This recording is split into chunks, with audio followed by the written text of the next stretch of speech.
everybody. I know we're entering that point in the class where we're going to be thinking about curriculum design. It's one of our unit components. First, I want to say, don't worry, be happy. Just don't worry about it. But I wanted to give you some support and some ideas and guidance and suggestions. Now, some of you have a lot of experience with designing curriculum. Some of you may not. So I don't want you to feel stressed. It's just an exercise to help you organize some ideas, get some direction, share some ideas with your fellow students who are professional teachers. And even though this is a master's level course and we really want to be able to design a basic curriculum, I know some of you might feel a little stressed about that or just want some ideas. So I actually posted a 5 steps to curriculum design PDF. It's in the resources folder. I'm going to go over this with you right now and just point out a couple things, give you some ideas to get you started, or to help you if you're already started, maybe help you flesh out your curriculum a little bit more and give you some ideas. So first of all, the main idea with the curriculum design project is that a curriculum is just a plan to get from one place to another, right? It's a roadmap kind of. It's a little bit more than a roadmap, but it's a plan. And I suggest that, of course, they say begin with the end in mind. So, right, the easiest thing that you can do, I think, to start, because it can feel a little overwhelming, and you might be thinking about what do I want to show my students? How am I going to do that? And before you get into all that, imagine it's the end of your whatever period of time you have with your students, and it's sort of the culmination of this unit of ukulele, and what are they doing? What is their kind of performance goal? In other words, what would you like to see them doing? What do you think is reasonable, first of all, because our goals need to be reasonable. But what are they doing? What songs are they playing? Now, I'm assuming that the goal, when I say what are they doing, is going to be what music are they performing, right? And since we're talking about ukulele, so what are the songs that they're playing? Yes, of course, there could be singing, but we're going to just focus more on the ukulele part. So what do you want to have them doing? Or what do you think they can do? And be specific, because if you're not specific, you're not going to be able to fill in the details that are following, or you're not going to be able to answer the questions that we're going to ask next. So let's, pick, as I did in here, I gave an example. I picked 3 songs. These are existing songs. Now in this one, it's a little bit crazy because I picked a blues, a song in Spanish and waltz called De Colores, great song you should be doing, and a Afro-Cuban song called Zoom Zoom, also in Spanish, but that's in A minor. That's using the Andalusian cadence. And I just picked those as an example in this. Now you may want to have a much simpler, more homogeneous musical set, but pick a few songs. And your songs could all have the same chords. If you want to just stick with C and G7 or F and C7, that's fine. But pick your songs. Then the next step, so that's step 1. Step 2 is, okay, that's my goal. That's where I'm going. Step 2, of course, is how am I going to get there in general? What are the main components that I need? So to perform the song Hound Dog, it's an A blues, which we've already covered, but what do I know about the A blues? I need the A7 chord. I could play A, but I'm going to just stick with 7 chords. A7, D7, E7. I need to be able to play those 3 chords. A strum. Maybe the strum is like a shuffle, right? So it's that rhythm. Or if we can't do that, we can still just do down, downs. But I have to kind of decide, do I want to go for all downs? Am I going for a shuffle strum, a shuffle strum? What does that look like? Again, be specific. What do you want to see happening? How fast are we going? Etc. So get that stuff, and that's going to give you your big item curriculum pieces. In other words, I went on to say, and I'm just going to talk about one song for right now. In order to do Hound Dog, to perform it, I need to know and be able to perform A7, D7, E7, and do the shuffle strum, right? That's my big picture stuff. Now, step 3 is you're going to flesh that out and do what we call task analysis.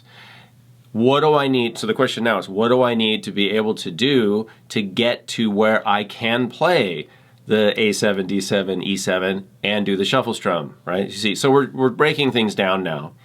And this is really going to be your curriculum content for the most part, right? This is saying, what are all the mini steps or tasks that you need to be able to perform those tasks? Because those are still pretty big picture things. Well, I know, like for example, I need to know how to hold the ukulele.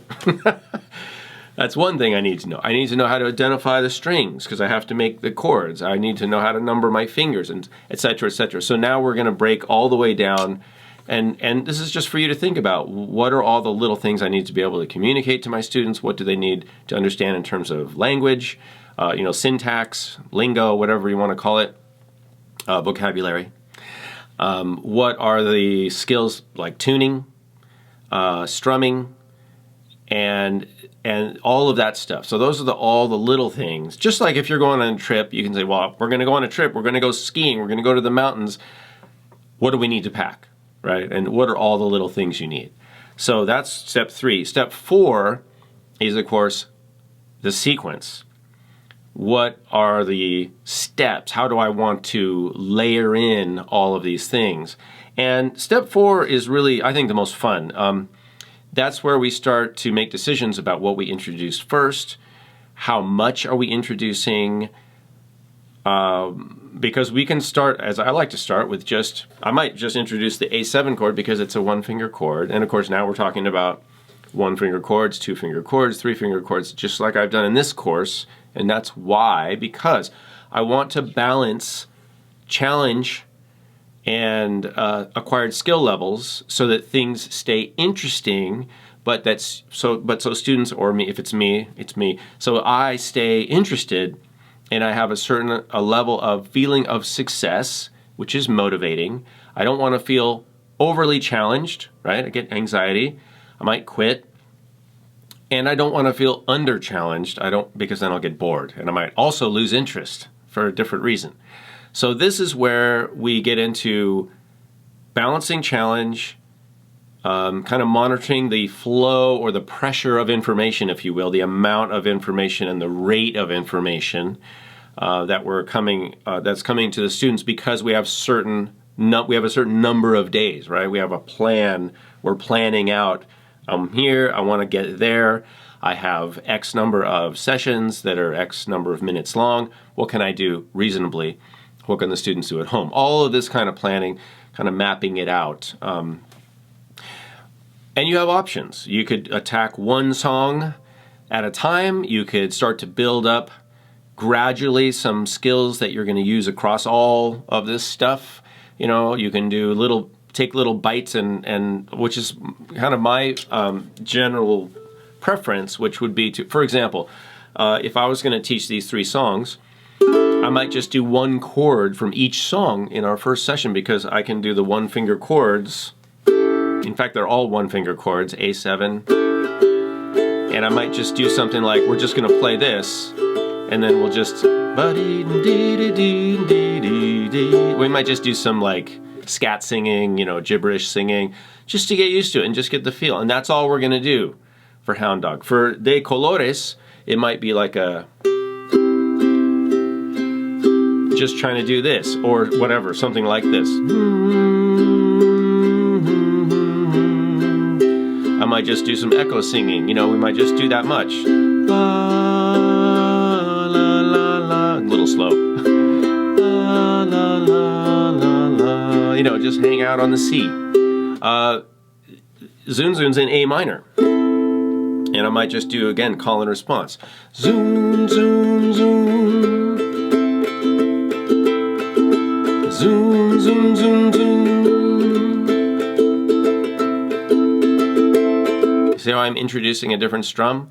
And the first session might be just having the students listen to the strum and sing along. And then gradually we're dropping in more and more. Might go to 2 chords the next time, and then 3, So building up, but you can decide how you want to introduce the material. Then that's all step 4, which I think is super exciting. You're going to start to lay out all of this kind of content in these different containers, which are your meetings. your weeks, or however you want to organize it. It might be 6, it might be 12, it might be whatever it is. Map it out according to what you think is reasonable. And then step 5 is where we're going to be looking at how are we doing? How am I making progress? Am I meeting my progress goals? Am I sticking to my plan where I feel like I'm going to get to where I want to go when I want to get there? And that, of course, I'm talking about assessment and evaluations, accommodations, modifications. So having a few things that you can do to make it easier for the students who are need a little bit of extra support and help and guidance, or to give more challenge and responsibility to those students who can handle it. You can do that. You can also have, of course, assessment in the form of little performances, playing certain things, specific tasks, peer feedback, like partnering up and just having students give each other feedback and saying what they noticed. That's a great way to help students actually to develop feedback skills, which should be objective, right? Not subjective. Objective skills. What did you see? Did you see the person, did you see your partner using their second finger to play the A minor, or were they using a different finger? And just let them know, There's a lot of opportunities here for creating collaborative relationships and processing, just thinking and processing and giving good feedback and all that stuff, which I think is also really exciting. So that's in step 5. That's what are you going to do to stay on track? How are you going to monitor? How are we going to know if we're sticking to the plan and on track? And do we need to make some changes and etc.? All right. Do we need to maybe drop a song, because it's a little too much, or can we add something, or can we make it? Can we blow it out even more and do a little more things? Maybe do a fancier arrangement of a song. There's all these kind of considerations that you could take along the way and make modifications and changes along your journey, all right, to get where you're going. So the key elements of this are, again, number 1, be specific in identifying your goals. Don't just say students will learn how to play the ukulele. You got to be specific. If you're not identifying specific things, you cannot get in there and really get to the specific skills that you need in order to reach those goals. So try to be specific as much as you can. And I would say when you're writing your objectives, think about what your students will perform. What will they do?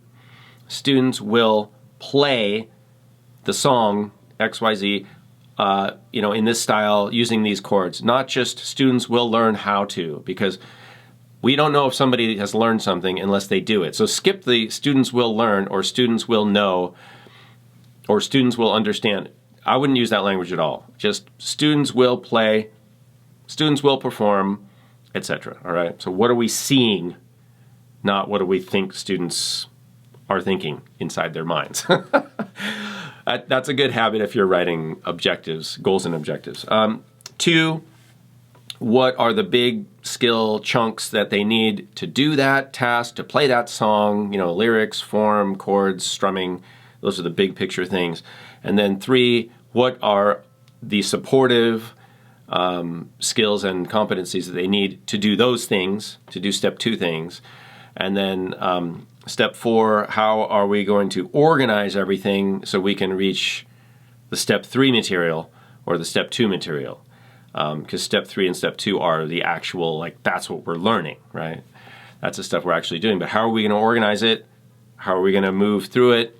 I like to think in terms of progressive and successive approximations. So we're moving progressively or successively into approximating things, and then successful approximations.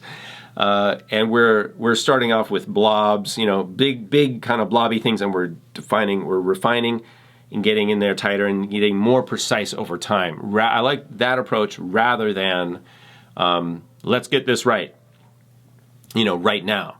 Let's not get it right now. Let's try to do the best we can right now and work slowly towards that. I also am a big fan of breaking the music apart, exploding the music into its individual elemental components, rhythm, melody, harmony, the physical aspects, the musical aspects like form, blow it up and work on one thing at a time in a musical exercise so it's still fun and it's still engaging, and then slowly start to put those pieces back together, maybe just a couple and then a couple different ones and a couple different ones. And then they'll all come back together, because remember, there's a lot of things involved with music making, which is why a lot of people stop doing it. and why people are so amazed at professional musicians. It's like magic. They don't understand. So break it apart, have fun with it, and keep it musical while you're doing a drill on something. So think of ways you can make, rhythm, but have it be fun, and then, strumming, harmony, melody, the lyrics, make it into a story if you want. Make it interesting, even though it's broken down. And then when we put it back together, it'll be great. And then finally, have ways to measure and modify your progress and your process and steps. All right. I hope this is helpful. There's some examples you can find. There's lots of information you can find about curriculum development online. These are just some of my suggestions. A lot of your support and ideas is going to come from your fellow students. That's part of this course. It's designed that way. It's not, I don't want to spoon feed anyone or think that I have all the answers. I certainly don't.